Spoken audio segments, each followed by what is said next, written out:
नमस्कार, स्वागत है हमारे weekly podcast market movers with R money.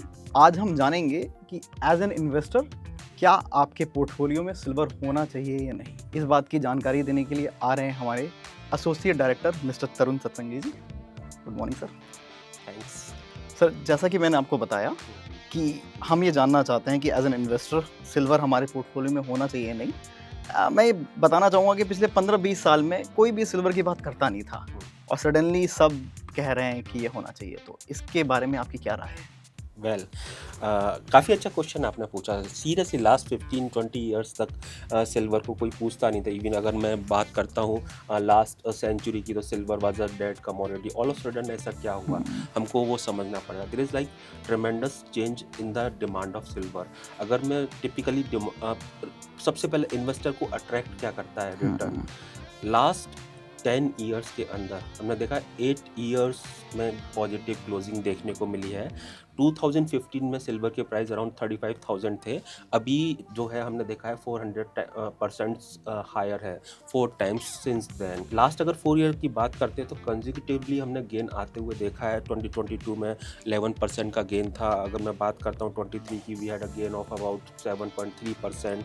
Last year itself around 18%। This year so far 67% के गेन्स है। तो इस तरीके का कंसिस्टेंसी जो परफॉर्मेंस में देखने को मिल रही है, that is the key factor which is attracting towards silver.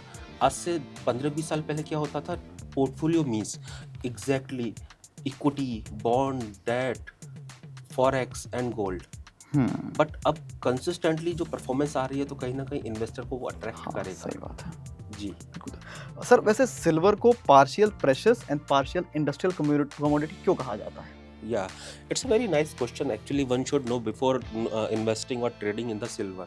देखिए, सिल्वर का जो ट्रेड है 20 से 25% एज ए ज्वेलरी का एप्लीकेशन होता है, एंड 75 से 80% जो इसका एप्लीकेशन होता है वो इंडस्ट्रियल यूज में होता है, जिसकी वजह से इसको पार्शियल माना जाता है प्रेशस मेटल और पार्शियल माना जाता है इसको इंडस्ट्रियल कमोडिटी।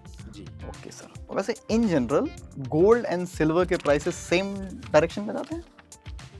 सी, हिस्टोरिकली देखा जाए तो हमने देखा है गोल्ड एंड सिल्वर का जो कोरिलेशन बहुत पॉजिटिव रहता है। बट हाँ, एट टाइम्स क्या होता है, हम देखते हैं कि अंडर परफॉर्मेंस और ओवर परफॉर्मेंस होता है सिल्वर का कंपेयर टू द गोल्ड। उसके पीछे फैक्टर है, क्योंकि ये फुली प्रेशस नहीं है मेटल, इंडस्ट्रियल भी है। अगर इंडस्ट्रियल प्रेशस मेटल परफॉर्म कर रहा है, इंडस्ट्रियल मेटल्स परफॉर्म नहीं कर रहा है, इन सच अ सिनारियो हम देखेंगे कि सिल्वर अंडर परफॉर्म करेगा कंपेयर टू द गोल्ड। अगर हम देखते हैं एट द सेम टाइम अगर इंडस्ट्रियल्स भी परफॉर्म कर रहे हैं एंड प्रेशस भी कर रहा है, दैट सिनारियो क्या होता है, सिल्वर के लिए रोजी डेज होते हैं, एंड दैट सिनारियो के अंदर आउट परफॉर्मेंस देखी जाती है compare to the gold silver के अंदर। ठीक है sir. So sir, next logical question is कि सिल्वर के प्राइस ड्राइविंग फैक्टर्स क्या हैं और हमें कौन से इकोनॉमिकल फैक्टर्स नंबर्स जो ट्रैक करने चाहिए? Right. See, ultimately commodity per se it's a demand supply game. Ultimately demand supply track जितना क्लोजली करेंगे उतना ही कमोडिटी समझ में आता है। इसमें एक चीज़ मैं और ऐड करना चाहूँगा, टिपिकली डिमांड में इतने मीन डिविएशन नहीं होते हैं, seasonality can be there, but जो प्राइस ड्राइव करते हैं वो चेंजेस इन सप्लाई। तो अल्टीमेटली सिल्वर के जो प्रोडक्शन होता है तो वो एग्जैक्टली प्रोडक्शन सप्लाई बढ़ रहा है या घट रहा है, वो काफ़ी कुछ प्राइस को ड्राइव करता है। अब एग्जैक्टली सिल्वर का डायरेक्टली माइनिंग नहीं होता है, ये एज अ बाई प्रोडक्ट निकल के आता है कॉपर एंड अदर माइनिंग से। कॉपर अगर माइनिंग से अगर माइनिंग हो रही है तो हमारे पास जिंक और सिल्वर निकलती, तो ऑलमोस्ट हम कह सकते हैं 70% हमारा जो निकल कर आता है वो माइनिंग से निकल कर आता है। सप्लाई साइड अगर टाइट है तो वो प्राइस को पॉजिटिवली सपोर्ट करता है, अगर सप्लाई हायर ट्रैजेक्टरी में है तो प्राइस को वो नेगेटिवली सपोर्ट करता है। साइमल्टेनियसली आपने पूछा कि एग्जैक्टली क्या हमको फैक्टर ट्रैक करना चाहिए। अगर मैं गोल्ड की बात करता हूँ या प्रेशस मेटल की बात करता हूँ तो अल्टीमेटली उसके लिए यूएस के इकोनॉमिक फैक्टर हमको ट्रैक करने चाहिए। उनके माइक्रोज कैसे हैं, ग्रोथ कैसा है, मैन्युफैक्चरिंग कैसा है, फ्यूचर प्रोस्पेक्ट कैसा है, वहाँ की मॉनेटरी पॉलिसी कैसी है, ईजिंग है या टाइटनिंग है, एंड वहाँ पर एम्प्लॉयमेंट सिचुएशन कैसी है। क्योंकि मैंने बोला कि it's a partial industrial, partial precious, rightly said. तो अब ultimately we should not be forgetting कि copper is the leader in the industrial commodity. हाँ, इंडस्ट्रियल कमोडिटी में कुछ भी होता है तो अल्टीमेटली कॉपर कॉपर से। सबसे पहले बिहेव करता है।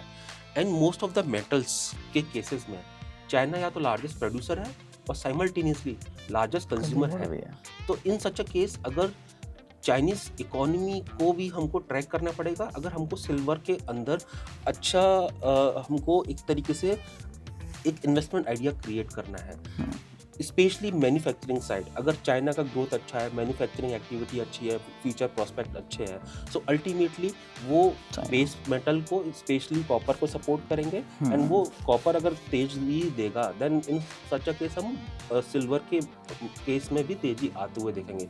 सो for tracking economic factors ultimately we need to track these two countries, US and China. इनका हेल्थ अगर आपको क्लैरिटी है कि वो किस तरीके का है, दैट विल correlated गिव है। डायरेक्शन एग्जैक्टली कैसे सिल्वर के प्राइस रहने वाले हैं। सही बात है। अपार्ट फ्रॉम दैट मैं एक चीज़ और ऐड करना चाहूँगा, मोस्ट ऑफ द कमोडिटीज़ का नेगेटिव कोरिलेशन है डॉलर इंडेक्स के साथ। अगर डॉलर इंडेक्स में मंदी आती है तो कमोडिटीज़ में तेजी हाँ, देखने को मिलती है, देख सकते हैं। और वाइस वर्सा। तो ये एक और की फैक्टर हो जाता है टू सी कि एग्जैक्टली डॉलर कैसा पैन आउट हो रहा है। हमने देखा जैसे इस साल ब्रॉडर रेंज जो रहा है हाँ, सिल्वर का वीकर साइड में रहा है। That is the one of the reason के 65% से ज़्यादा के रिटर्न्स हमने सिल्वर में आते हाँ, हुए देखे हैं। अपार्ट फ्रॉम दैट देखिए अल्टीमेटली अभी मार्केट इतना ज़्यादा एडवांस हो चुका है, we can not rely on a single tool. Fundamental जैसे मैंने बोला, सप्लाई एंड डिमांड हमको ट्रैक करना चाहिए। Technical to get the fine entry and to get the proper exit.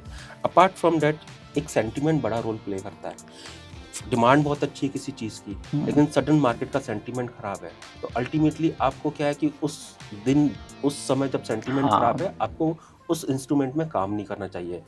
Fourth चीज़ क्या है कि अभी लाइक इंटरनेट ऑफ थिंग्स के बाद में अभी क्या होता है कि जैसी different asset class overweight underweight होती है या कंट्री हाँ, ओवरवेट या अंडरवेट होती है, तुरंत एक जगह से पैसा विड्रॉ होकर दूसरी जगह इन्फ्यूज होता है। तो we need to have a inter market analysis also, okay, क्योंकि जो भी इवेंट होता है उसका इम्पैक्ट ना खाली सिल्वर या कमोडिटी में पड़ता है, right, उसका फॉरेक्स बॉन्ड और इक्विटीज सब पर भी पे फर्क पड़ता है। पड़ता सो है। These are the things which we need to track to ultimately analyse the silver. Also, I have one more question कि ये गोल्ड सिल्वर रेशियो क्या होता है? टिपिकली हाँ, मार्केट में देखिए सदियों से यूज हो रहा है ये गोल्ड सिल्वर हम्म, रेशियो। गोल्ड सिल्वर रेशियो ये बताता है एग्जैक्टली एक ऑन्स ऑफ गोल्ड खरीदने के लिए कितना सिल्वर चाहिए। Okay, and as of now it is around hovering around 85 to 90। Historically हमने देखा है 70 से 85 के बीच में ये रेशियो होता है। 85 के आसपास अगर जब होता है तो माना जाता है कि सिल्वर अंडर वैल्यूड है एंड गोल्ड ओवर वैल्यूड है। इन सच अ सिनारियो हम सिल्वर बाय कर सकते हैं और गोल्ड को शॉर्ट कर सकते हैं, एंड इस तरीके से हम हेज करके एक प्रॉफिट अर्न कर सकते हैं। हमने देखा था since the beginning of this year silver में इनिशियली तो परफॉर्मेंस नहीं आ रहा था, नहीं आ रहा अप्रैल था। के आसपास ये जो रेशियो था 100 के भी ऊपर था, हाँ, अभी 85 आया है। हाँ, and the moment actually silver अगर आउट परफॉर्म करेगा तो हम रेशियो में फर्दर गिरावट आते हुए हाँ, देखेंगे। और जो 40 साल के जो आंकड़े कहते हैं 70 से 85 रहता है, तो इट मीन्स अगर अभी भी हम 85 से 90 के टाइम पास में है तो इट मीन्स 70 तक पहुंचना है, तो इट हैज ह्यूज पोटेंशियल। हाँ। Maybe in the coming year silver will outperform gold. So sir सबसे बड़ा सवाल आज का कि जैसा आपने बताया कि इट इज़ रिकमेंडेड कि इन्वेस्टर्स के पोर्टफोलियो में सिल्वर हो, द क्वेश्चन इज कि आपके अनुसार कितना percentage is the right number? Well very interesting, हमारे शो का थीम भी यही है। एग्जैक्टली। हाँ, देखिए अल्टीमेटली पहला रीजन तो है कंसिस्टेंट परफॉर्मेंस। लास्ट 11 इयर्स के आप डेटा देखेंगे तो it is consistently performing like a gold. Secondly देखिए अभी हमने देखा लास्ट 4 इयर्स के अंदर ड्यू टू इंक्रीमेंटल डिमांड कहाँ से निकल कर आ रही है हमको समझना चाहिए। हाँ, electronic vehicles, 5G, then solar panel, इसमें बहुत वाइडली यूज होता है सिल्वर। हाँ, जिसकी वजह से लास्ट 4 इयर्स के अंदर सिल्वर मार्केट डेफिसिट में है। डेफिसिट मींस मार्केट के अंदर डिमांड ज़्यादा है, सप्लाई कम है, okay, and that phenomena is likely to continue for next couple of years. क्योंकि ये जो 3 सेक्टर है इनका अगर आप डिमांड ग्रोथ देखेंगे ना, बढ़ेंगे वो ये। 2.5 टाइम से भी ज़्यादा हाँ, डिमांड एवरी ईयर बढ़ रही है। Considering that we see huge potential in the silver's rise in the silver's demand, and अगर डिमांड बढ़ेगा तो नो डाउट प्राइस को Definitely. सपोर्ट मिलेगा ही मिलेगा। हाँ. अब बात करते हैं परसेंटेज टर्म्स की। हमारा ऐसा मानना है, थीम हैज चेंज्ड। अगर आप पोर्टफोलियो की बात करें तो सिल्वर भी होनी चाहिए, it should be somewhere between 5 to 10%। Okay sir, so आखिरी सवाल मैं आपसे पूछना चाहूँगा, आपके अनुसार ऑन लॉन्ग टर्म सिल्वर की प्राइस कहाँ जाएगी लॉन्ग टर्म? या देखिए, क्वेश्चन बहुत अच्छा है। उससे पहले व्यूअर्स के लिए एक चीज़ मैं और कहना चाहूँगा, क्योंकि काफ़ी व्यूअर्स हमारे सीजन भी रहते हैं। हाँ. वो कहेंगे सिल्वर तो परफॉर्म ही नहीं करता। 1980 में सिल्वर का प्राइस $50 था, देन 2011 में $50 आया, फिर टूटा। हाँ. अभी रिसेंटली $50 को क्रॉस किया, अभी $46 के आसपास चल रहा है। हाँ. तो हिस्टोरिकली तो परफॉर्म नहीं किया, कह सकते ऐसा हैं. लगता है। हाँ. उस समय सिनारियो अलग था, लेकिन अभी का सिनारियो देखिए लास्ट 10 ईयर्स में डिफरेंट है। अगर मैं सिंपली 1980 के सिल्वर के हाई को यूएस की इन्फ्लेशन, ईयरली इन्फ्लेशन से एडजस्ट करता हूँ, 220 से 230 के बीच में इन्फ्लेशन एडजस्टेड प्राइस होना चाहिए। प्लस मैं नेक्स्ट 10 ईयर्स में देखता हूँ इंडिया चाइना में ड्रास्टिकली जिस डिमांड आएगी इलेक्ट्रॉनिक व्हीकल्स हाँ की, जी. सोलर डिमांड ऑलरेडी देखने को मिल रही है और वो ड्रास्टिकली बढ़ेगी। तो इन सब को देखते हुए, और मार्केट ऑलरेडी सप्लाई डेफिसिट में है, आई वॉन्ट बी सरप्राइज कि नेक्स्ट 5 to 10 ईयर्स के अंदर सिल्वर के प्राइस $100 को क्रॉस करते हुए नजर आए। हाँ. In domestic market maybe it can cross to 3 lakhs पर kg। मतलब ऐसा हो सकता है. ठीक है सर, बस यही था आज का पॉडकास्ट हमारा. थैंक यू हमारे साथ जुड़े रहने के लिए. धन्यवाद. Thanks a lot. Investments in securities are subject to market risks. Please read all related documents carefully.